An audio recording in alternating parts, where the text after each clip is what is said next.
என்ன நீ தனியா இருக்கீங்க? அண்ணன் இல்ல? இல்லடா, அண்ணன் வெளியே போயிருக்காரு. கொஞ்ச நேரத்துல வந்துடுறேன்ட்டு போயிருக்காரு. அண்ணன் இல்லையா? ம். ஒன்றும் இல்லை. இப்போ கேட்கலாமா? என்னடா, ஏன் அப்படி பார்த்துட்டு இருக்க? அது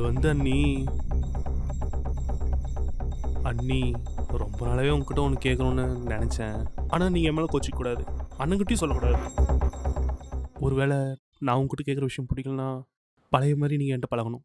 சொல்றா, என்ன? அண்ணி,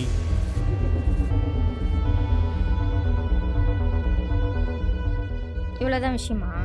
உன் மனசுல இது இருக்குன்னு எனக்கு எப்பவோ தெரியும்டா. தெரியுமா? உங்களுக்கு எப்படி தெரியும்? நான் தான் உங்ககிட்ட காமிச்சிக்கிட்டதே இல்லையே. மொச பிடிக்கிற நான் என் மூஞ்ச பார்த்தாலே தெரியாது. அப்போ உங்களுக்கு ஓகேவா? எனக்கு ஓகே தான்டா. என்னால் நம்பவே முடியல அண்ணி. அண்ணி, அப்போ இப்போவே?